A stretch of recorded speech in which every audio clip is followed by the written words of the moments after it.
Hi everyone, welcome back to our channel. ఈ వీడియోలో నేను మీకు రెజిన్ని యూస్ చేసి డ్రీమ్ క్యాచర్స్ అనేది ఎలా తయారు చేయాలని చెప్పి చూపించబోతున్నానండి. చాలా రోజుల నుంచి ట్రై చేయాలి అని అనుకుంటున్న ఒక ప్రోడక్ట్ అనమాట ఇది. సో దీనికైతే నేను 2 కలర్స్ వాడాలనుకుంటున్నాను మెయిన్గా. సో నేను ఒకటి వచ్చి కొంచెం పర్పుల్ షేడ్ తీసుకున్నాను, అండ్ ఇంకొకటి వచ్చి లెమన్ ఎల్లో కలర్ అనేది మిక్స్ చేసుకోవడం జరిగింది. లెమన్ ఎల్లోలో కొంచెం గోల్డ్ కూడా మిక్స్ చేశాను అనమాట. సో నా దగ్గర ఆల్రెడీ డ్రీమ్ క్యాచర్ మౌల్డ్ ఉంది. డ్రీమ్ క్యాచర్ అనగానే జనరల్గా మనము వేరే మెటీరియల్స్తో కూడా తయారు చేయొచ్చు, బట్ నేను రెసిన్తో ట్రై చేయాలి అని చెప్పి అనుకుంటూ ఉన్నాను. సో అట్లా 2 కలర్స్ అప్ అండ్ డౌన్, అంటే టాప్లో ఒక కలర్, బాటంలో ఒక కలర్ వచ్చేలాగా నేను పోర్ చేయడం జరిగింది. అండ్ అట్లాగే ఫెదర్లో కూడా నాకు 2 కలర్స్ కావాలి అని చెప్పి నేను అనుకుంటున్నాను అనమాట. సో దానికోసం అని చెప్పి హాఫ్ అండ్ హాఫ్గా వేసి దాని ప్యాటర్న్ అనేది మిక్స్ చేస్తూ ఉన్నాను. ఎందుకంటే కరెక్ట్గా ఈక్వల్గా కింద ఒక కలర్ పైన ఒక కలర్ ఉంటే అది అంత లుక్ ఉండదు. సో కొంచెం బ్లెండింగ్ ఉంటేనే ఎప్పుడైనా లుక్ బాగుంటుందన్నమాట. సో అందుకోసం అని చెప్పి టూత్పిక్ లేదంటే నా దగ్గర ఒక నీడిల్ ఉందన్నమాట. సో ఆ నీడిల్ యూస్ చేసి నేను ఇలా చేయడం జరిగింది. అండ్ వన్స్ ఇలా చేయడం అయిపోయాక నేను మిగిలిన ఒక స్టార్, ఒక మూన్ షేప్ కూడా ఉండింది, దాన్ని కూడా ఫిల్ చేసేసి ఆల్మోస్ట్ 24 hours నేను దీన్ని డ్రై చేయడం జరిగిందనమాట.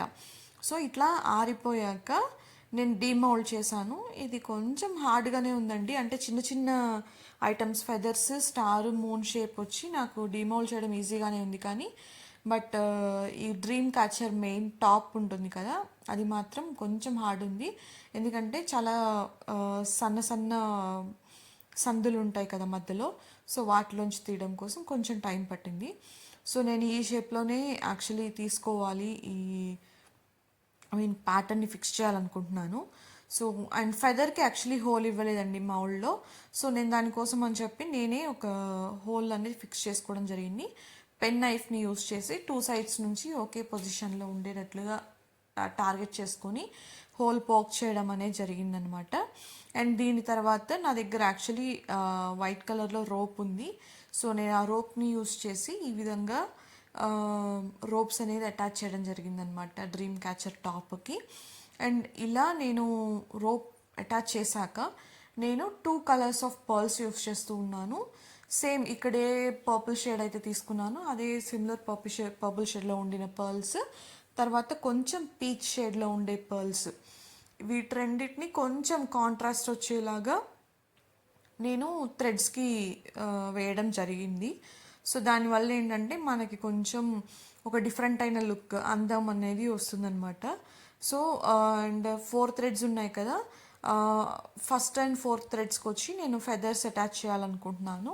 అండ్ మిడిల్లో ఉండే 2 threadsకి వచ్చి ఒకదానికి మూన్, ఒకదానికి స్టార్ అటాచ్ చేయాలని చెప్పి ప్లాన్ చేశాను అనమాట. సో ఈ విధంగా నేను ఫైనల్గా అవుట్పుట్ అనేది రెడీ చేయడం జరిగింది. సో చూసారు కదా ఎంత చాలా బాగుంది చూడ్డానికి. అండ్ హ్యాంగ్ చేసుకోవడం కోసం అని చెప్పి నేను ఉలెన్ థ్రెడ్ తీసుకొని దాన్ని అటాచ్ చేశాను, గోడకు అలాగే తగిలించేసుకోవచ్చు. సో ఇలాంటి మరిన్ని ఇంట్రెస్టింగ్ వీడియోస్ కోసం మన ఛానల్ని సబ్స్క్రైబ్ చేసుకోండి. మీకు ఈ వీడియో నచ్చితే లైక్ చేయండి. Thank you so much for watching. మరిన్ని వీడియోస్ కోసం ఖచ్చితంగా లైక్ చేయండి. Thank you so much.